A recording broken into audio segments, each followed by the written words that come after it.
Iran സമാധാന കരാർ ചർച്ച ചെയ്യാൻ കൂടിയ യോഗത്തിൽ നിന്നും US പ്രസിഡന്റ് ഡൊണാൾഡ് ട്രംപ് ഇറങ്ങിപ്പോയെന്ന് വിവരം.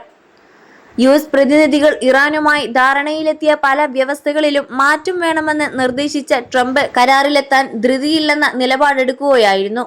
ഇതോടെ ഹോർമുസ് തുറക്കുന്നത് അടക്കമുള്ള കാര്യങ്ങളിൽ അനിശ്ചിതത്വം വർദ്ധിച്ചു.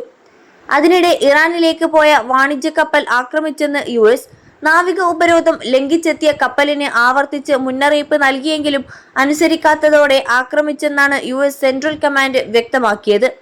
ജൂൺ 1 നിക്ഷേപകർ പുതിയൊരു ആഴ്ചയിലേക്ക് കടക്കുകയാണ്. US ഇറാൻ സമാധാന കരാർ തന്നെയാകും രാജ്യാന്തര തലത്തിൽ നിക്ഷേപകർ കൂടുതലായി ഉറ്റുനോക്കുന്നത്. ഇറാൻ വിഷയത്തിൽ US-ൽ നിന്നുള്ള എന്തെങ്കിലും പ്രഖ്യാപനങ്ങൾ ഉണ്ടാകുമോ എന്നാണ് നിക്ഷേപകർ കാത്തിരിക്കുന്നത്. ഇതിനു പുറമെ പണപ്പെരുപ്പ കണക്കുകൾ, US ഫെഡറൽ റിസർവിന്റെ പണനയ തീരുമാനങ്ങളെക്കുറിച്ചുള്ള സൂചന, കമ്പനികളുടെ സാമ്പത്തിക ഫലങ്ങൾ എന്നിവയും നിക്ഷേപകരെ സ്വാധീനിച്ചേക്കാം. US ഫെഡറൽ റിസർവ് അടിസ്ഥാന പലിശ നിരക്ക് നിലനിർത്താൻ തീരുമാനിക്കുമെന്നാണ് നിക്ഷേപകർ കരുതുന്നത്. എന്നാൽ പണപ്പെരുപ്പം കൂടിയേക്കുമെന്ന തരത്തിലുള്ള സൂചനകൾ US-ൽ നിന്നുണ്ടായാൽ രാജ്യാന്തര തലത്തിൽ നിക്ഷേപകരുടെ മനസ്സുമാറ്റും. 21 ലക്ഷത്തോളം സന്തുഷ്ടരായ ഉപഭോക്താക്കളും 2 ലക്ഷത്തോളം തിമിര ശസ്ത്രക്രിയകളും പൂർത്തിയാക്കിയ മലബാറിലെ ഏക കണ്ണാശുപത്രി Al Salama eye hospital, hospital road, Perinthalmanna. ഇത് ഓഹരി വിപണിയിൽ നിന്നും നിക്ഷേപം US ട്രഷറി ബോണ്ടുകളിലേക്ക് ഒഴുകുന്നത് വർദ്ധിപ്പിക്കുമെന്നാണ് വിദഗ്ധർ നൽകുന്ന മുന്നറിയിപ്പ്.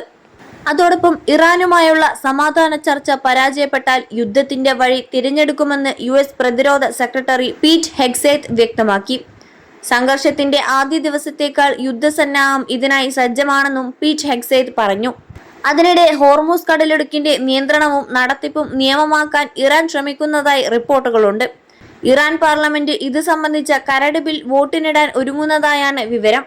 ഹോർമുസ് കടലിടുക്കിലൂടെ നീങ്ങുന്ന എല്ലാ വാണിജ്യ കപ്പലുകളും എണ്ണ ടാങ്കറുകളും IRGC-യിൽ നിന്നും അനുമതി വാങ്ങണമെന്നും നിർദ്ദേശിച്ച പാതയിലൂടെ മാത്രമേ നീങ്ങാവൂ എന്നും ഇന്നലെ ഇറാൻ സൈന്യം മുന്നറിയിപ്പ് നൽകിയിരുന്നു. അതിനിടെ ഇറാൻ തുറമുഖത്തേക്ക് നീങ്ങുകയായിരുന്ന ഗാംബിയൻ പതാകയുള്ള കപ്പലിനെ ആക്രമണത്തിലൂടെ തടഞ്ഞതായി അമേരിക്കൻ സൈന്യം അവകാശപ്പെട്ടു.